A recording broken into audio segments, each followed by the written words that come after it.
Bonjour à tous.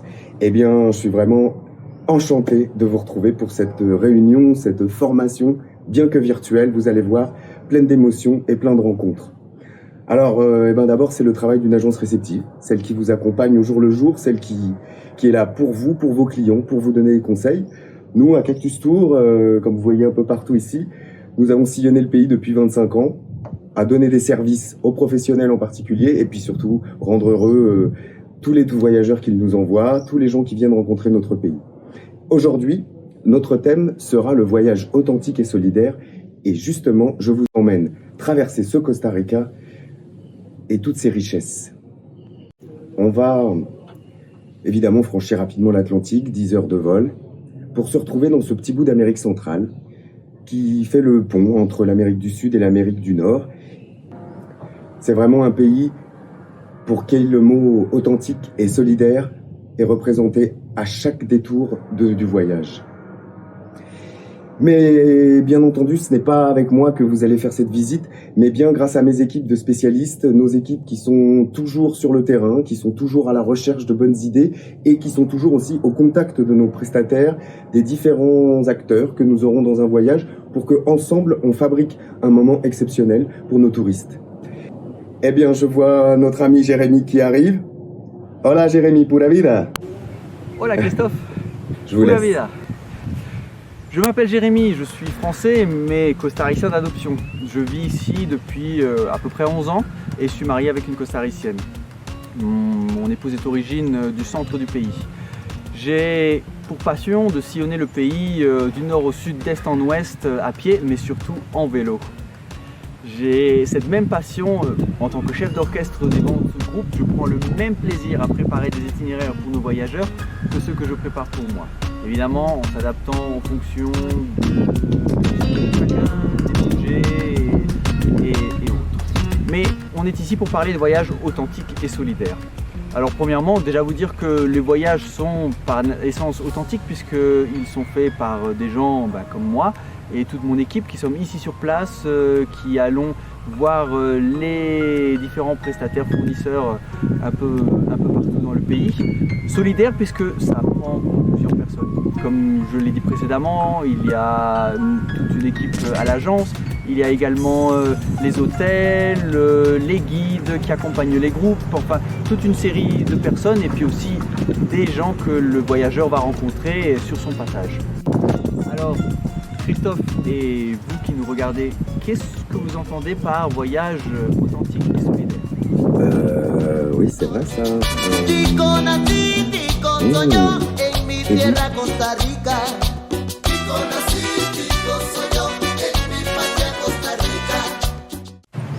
Au Costa Rica, authentique et solidaire, eh bien ça rime avec premièrement solidaire en soi. On pourrait développer pas mal de choses là-dessus, puisque c'est en fait faire en sorte que tous les acteurs qui permettent un voyage soient bien rémunérés et puissent vivre dignement. Que ce soit depuis le porteur bagage jusqu'au voyageur même. Que chacun puisse, après s'être rencontré, oui, en ressortir plus riche de l'autre, tout simplement. On a la notion de rencontre, c'est découvrir une nouvelle culture, une nouvelle manière de vivre, une autre façon de penser. C'est aussi le plaisir dans cette rencontre, le plaisir dans cet échange, de pouvoir rigoler tout simplement autour d'un café, autour d'une bière. C'est également la simplicité.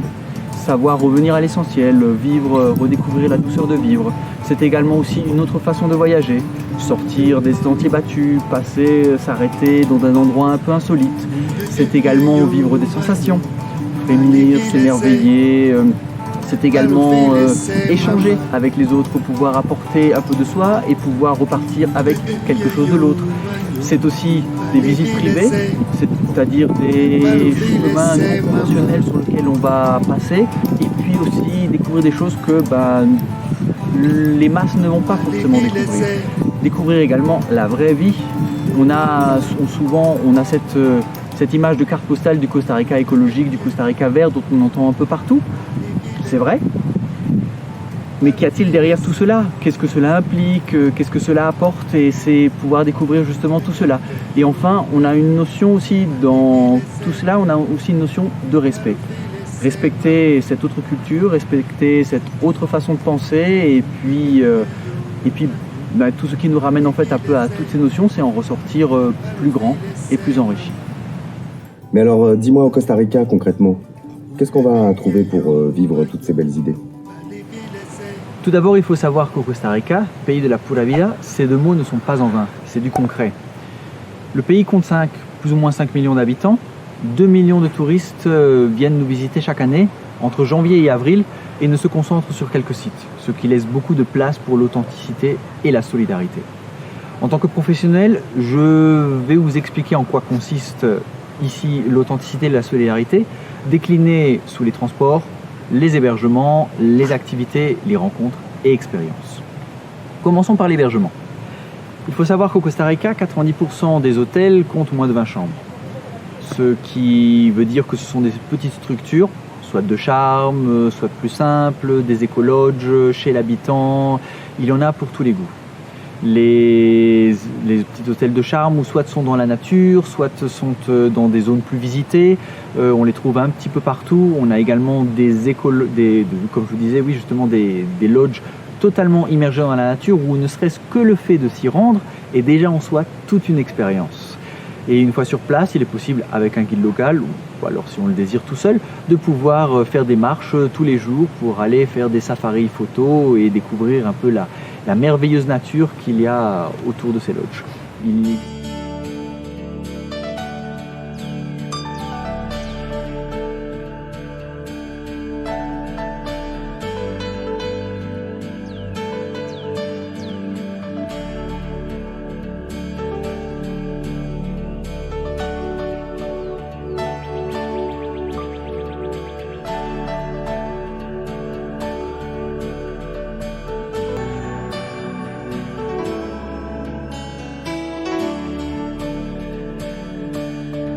Hello, welcome to Makenke.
Il existe aussi la possibilité d'être hébergé dans des communautés, que ce soit des communautés à la campagne. Vous pourrez découvrir la vie de tous les jours, l'agriculture.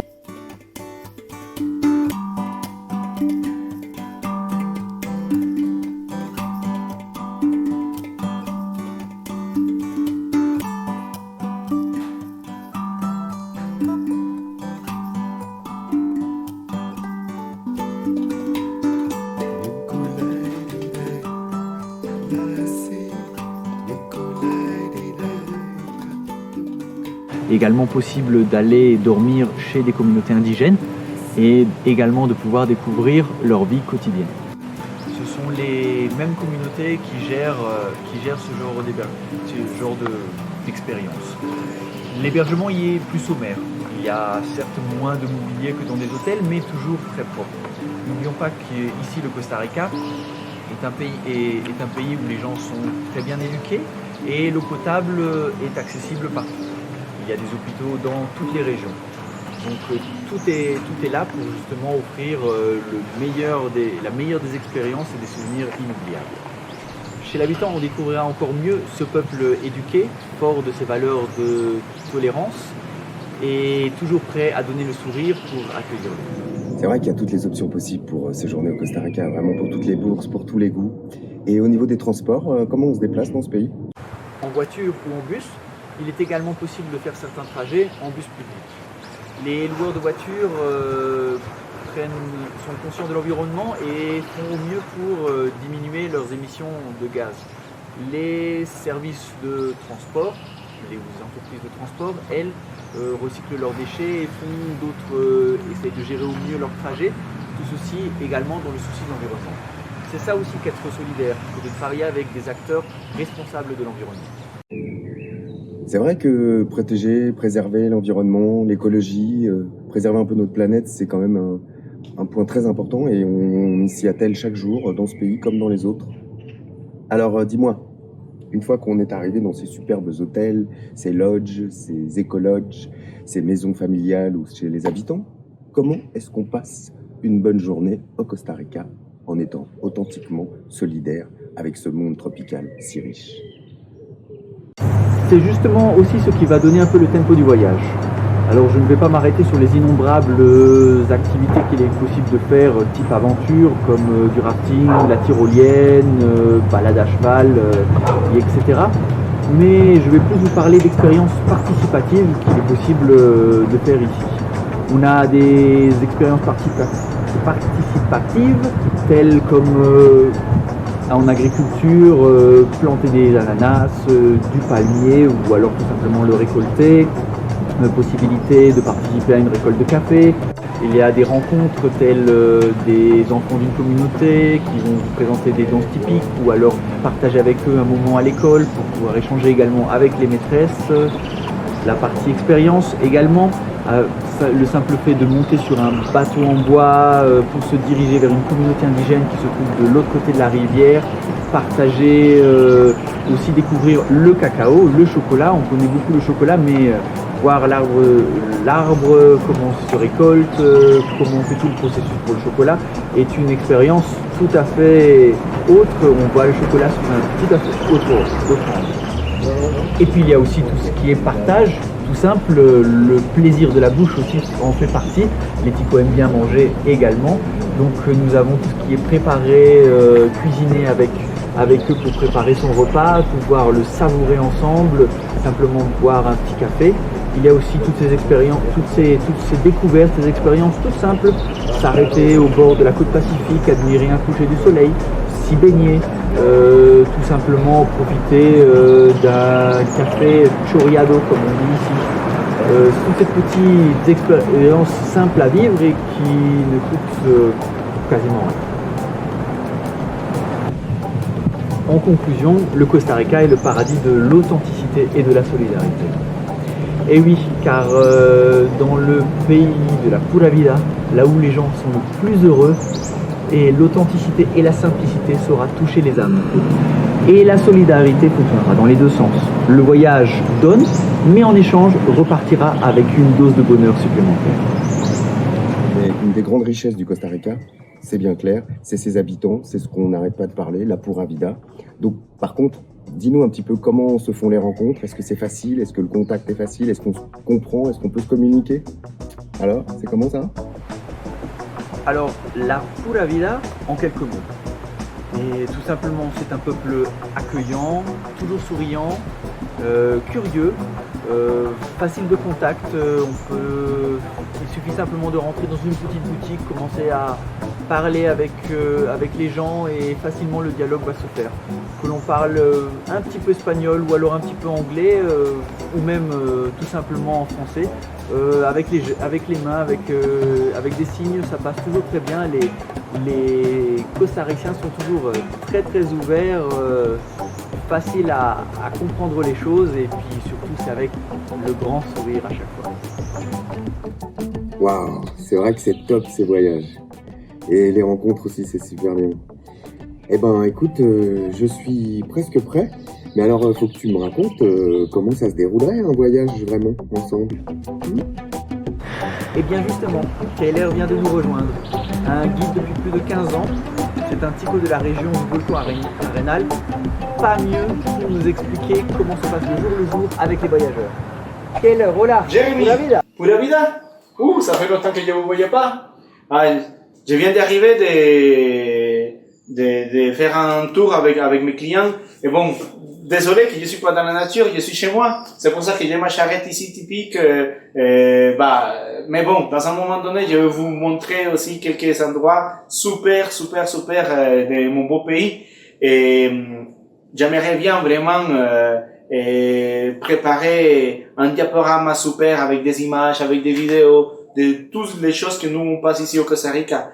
Moi, comme vous savez, je suis guide naturaliste depuis quelques années et ça ferait vraiment plaisir vous partager quelques connaissances et quelque chose que je vis tous les jours avec les clients, avec les touristes qui viennent depuis l'Europe et qui sortent d'ici mais vraiment ravis de ce beau pays. Désolé pour mon accent, bien sûr, je suis costaricien 100%. Alors, bien sûr, j'ai quelques accents et quelque chose à apprendre, mais tous les jours, j'apprends des choses. Et en plus, tous les jours, les clients, ils apprennent des choses aussi. Des choses de la nature, des histoires, et plein, des anecdotes que j'ai vraiment dans mon esprit et que j'adore partager avec les clients. Mais bon, je suis spécialiste en reptiles et j'adore les oiseaux. Et c'est pour ça, regardez, comme je viens du travail, et c'est pour ça que j'ai ici mes gemelles, que c'est un truc, si on voit un truc un petit peu loin, un toucan que les clients ils adorent, les beaux quetzals.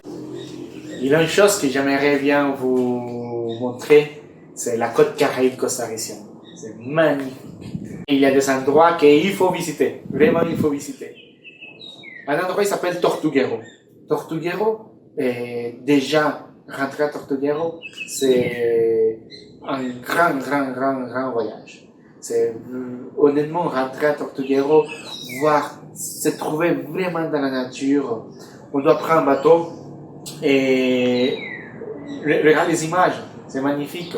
On prend un bateau et après, les bateaux, ils nous amènent pendant des canaux 100% naturels. C'est un site Ramsar très réputé dans le monde.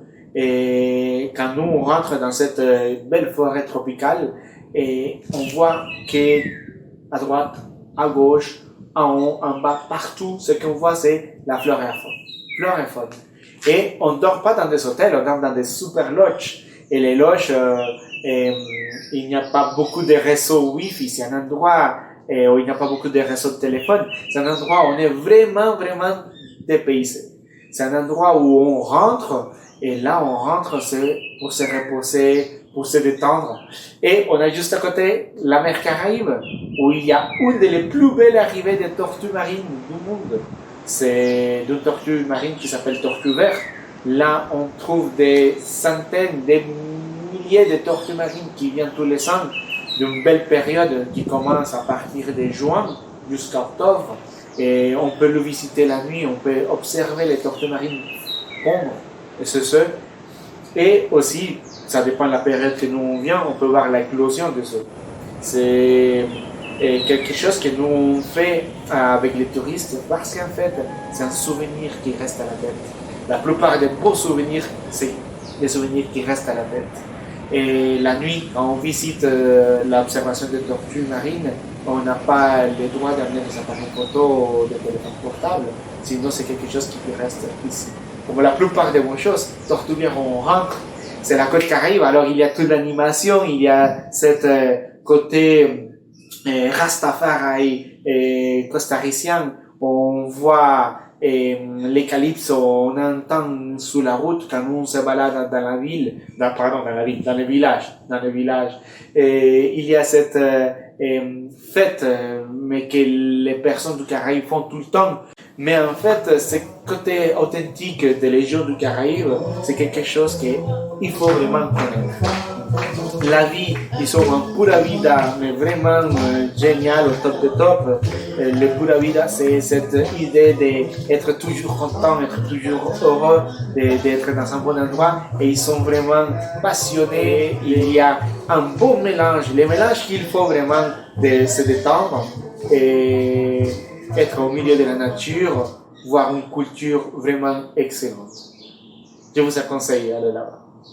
Au nord du Costa Rica, il y a un endroit très très réputé qui s'appelle La Fortuna, où se trouve un volcan qui s'appelle Arenal. À quelques kilomètres de cet endroit, il y a un groupe amérindien qui s'appelle les Malecus. Ce sont des choses authentiques qu'ils adorent partager avec nous. Ils sont par exemple la manière de faire ce repas, la manière de faire ce artisanat, et ils sont des choses qu'ils gardent, des cultures qu'ils gardent de ses ancêtres, et on partage un bon moment avec eux, et on passe une journée complète avec eux, et ils nous racontent plein de beaux histoires que ses parents, que ses grands-parents, ils nous ont dit, ils nous ont donné, et après, et on partage beaucoup avec eux, on mange avec eux. Ils nous montrent vraiment à faire un petit peu de calebasse et d'artisanat. Et on le fait, on fait notre propre souvenir, on le garde avec nous. Parce qu'imaginez-vous, venir jusqu'ici et faire un bout de calebasse, il faut l'emmener au moins à la maison, c'est un super bon souvenir qu'on garde. On fait tir à l'arc avec eux. Le tir à l'arc, c'est génial. Parce qu'en fait, c'est eux qui gardent toujours la manière traditionnelle de faire l'arc, de faire la flèche, de faire absolument tout. Et ils nous montrent à tirer, et il y a un super bon concours, et on partage avec les clients. Tout le monde essaye, même les gens qui disent, ah non, j'ai jamais fait ça. N'importe, viens, on essaye, et on fait un concours. C'est lui qui vise les mieux, c'est lui qui a la meilleure chance. De temps en temps, c'est la chance qui gagne. Et on sort avec un joli cadeau des Amérindiens, les Malecus. Et ils ont beaucoup de traditions et ils adorent les plantes pour faire artisanat, pour faire la médecine.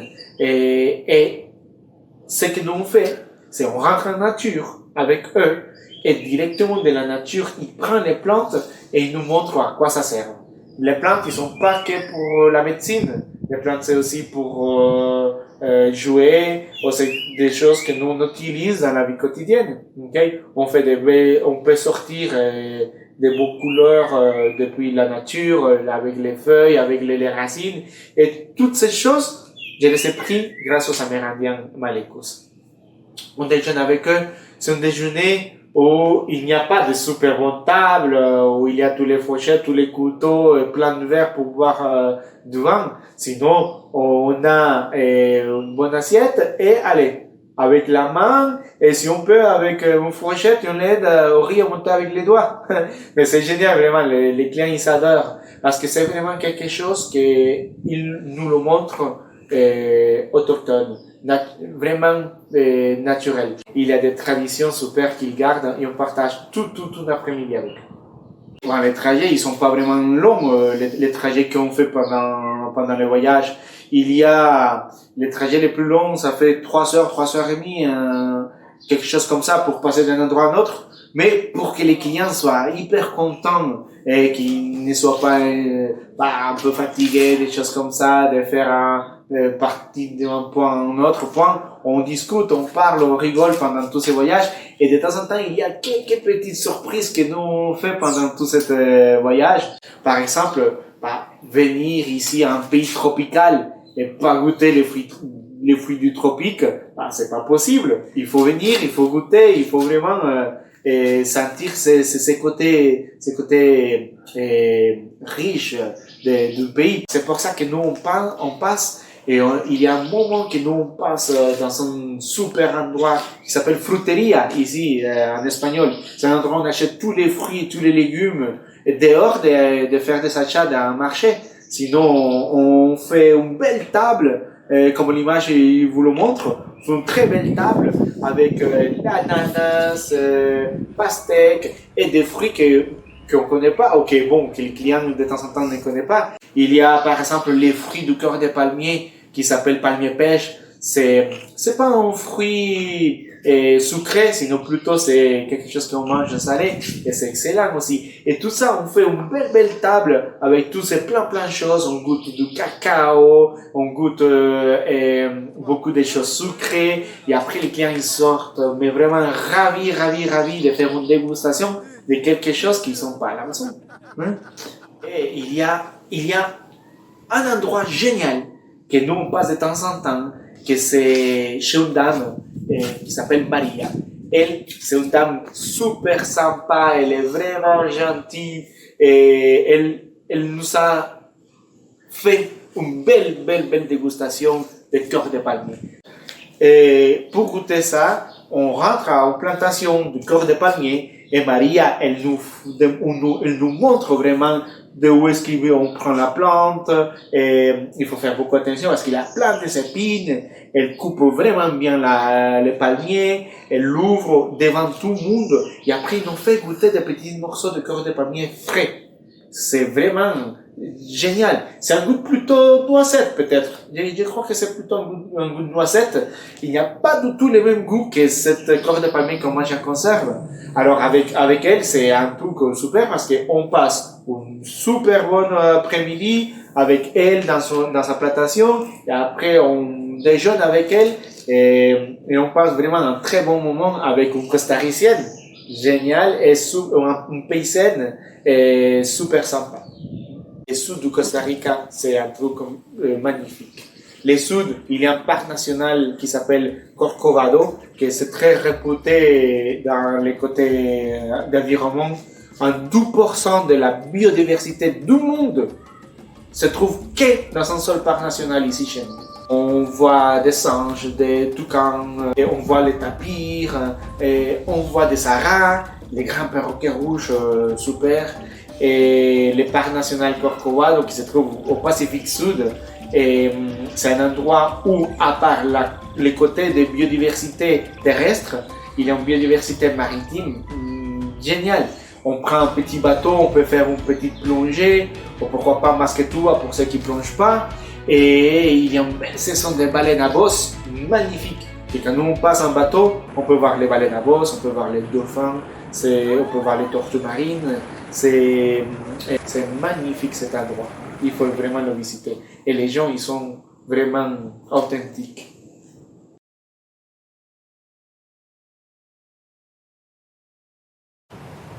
Petite question. Quelle est la garantie de passer par des acteurs responsables? Bah oui, en fait, le Costa Rica, c'est un pays qui a mis en place un certificat de tourisme durable.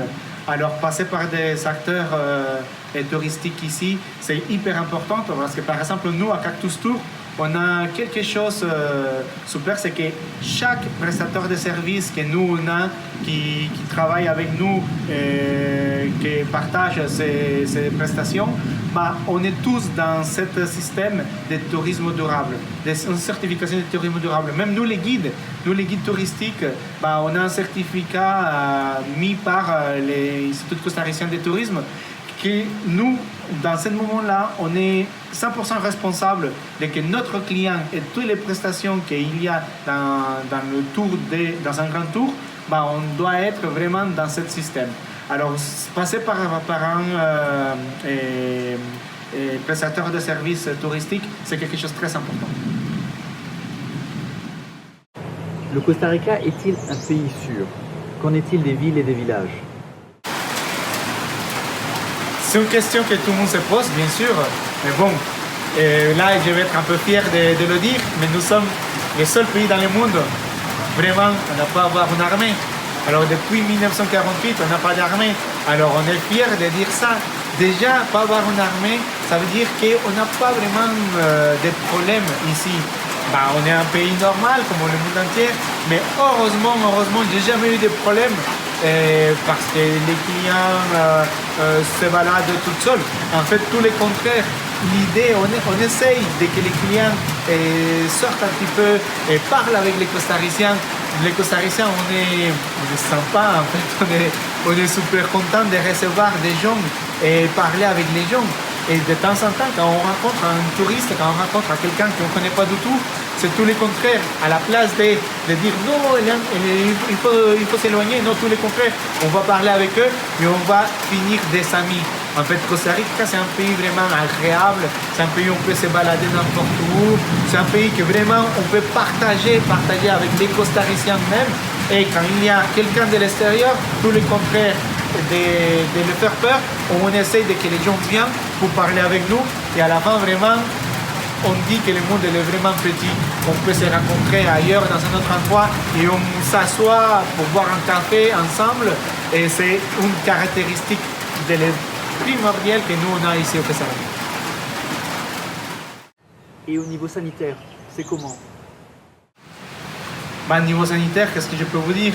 En fait, nous sommes un pays avec une très très bonne éducation depuis que nous sommes tout petits.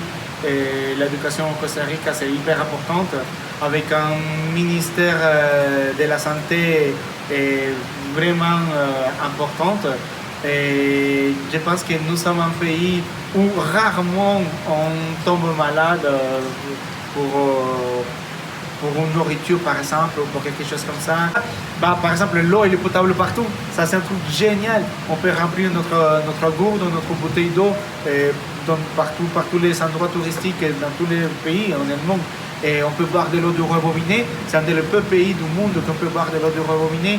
Alors toute la nourriture c'est très sain, on est très, comme on dit, nature dans ce sens-là. Alors honnêtement, au niveau sanitaire, je pense qu'on est très content de vivre ici et je pense que c'est un pays très très sûr à venir. Au final, à qui recommandes-tu de venir au Costa Rica? Je recommande à tout le monde. Tout le monde peut venir ici. Il n'y a pas d'âge en fait pour venir ici. Je pense que c'est un pays vraiment où tout le monde peut venir et on a pour tous les goûts, pour tout le monde. Depuis les plus petits du monde jusqu'à les personnes les plus âgées du monde peuvent venir tous ici. En fait, on a des activités pour les jeunes qui veulent faire des activités plus sportives. On a des activités de balade où tout le monde peut marcher dans la nature, des balades pas vraiment difficiles avec un niveau facile à marcher jusqu'à les niveaux les plus hauts pour ceux qui aiment bien les trekking, etc. Mais on a pour tout le monde en fait. Je vais vous raconter une histoire. Ça fait longtemps que j'ai eu un super bon groupe de personnes handicapées et honnêtement on a passé un super bon séjour. Toute la ville, toutes les villes et toutes les activités, on a un accès direct à, par exemple, à les personnes qui ont des problèmes pour marcher ou des personnes avec son fauteuil roulant. Mais en fait, il y a des passages pour tout le monde. C'est quelque chose que j'étais vraiment fier de voir ça, que chez nous, il y a pour tout le monde vraiment. Il y a, même pour les transports touristiques que nous utilisons, il y a un accès pour les personnes âgées, pour les jeunes, pour les bébés. Et en fait, vraiment, je pense que tout le monde peut venir. Les enfants, ils sont ravis de faire par exemple une tyrolienne ou par exemple de rentrer dans une serre où il y a plein de papillons ou se balader dans la nature et aller chercher des quetzals. Moi, j'ai du matériel, par exemple, où je baisse, par exemple, il y a un long vue, je le baisse de temps en temps pour les enfants, je le mets en haut pour les personnes un petit peu plus grandes, mais vraiment, tout le monde peut venir. Je pense que c'est un pays où il y a des activités pour tous. Voilà, notre présentation touche à sa fin. J'espère qu'elle vous a plu et il ne me reste plus qu'à vous dire à bientôt dans notre très joli pays. Pour parler, mais un jour on peut prendre un bon café costaricien bien sûr. Hein? Alors merci beaucoup vraiment pour toutes ces bonnes questions. Pura vida. Eh bien, je vous remercie encore de votre attention. Vous avez vu petite touche de ce que notre pays a à offrir. Encore une fois, ce qu'on dit toujours, la pura vida au Costa Rica. Je crois qu'il n'y a que quand on y a séjourné qu'on peut vraiment en comprendre l'essence, c'est-à-dire cette tranquillité des humains, ce plaisir de recevoir l'autre, de partager, d'accueillir, toujours des gens très calmes.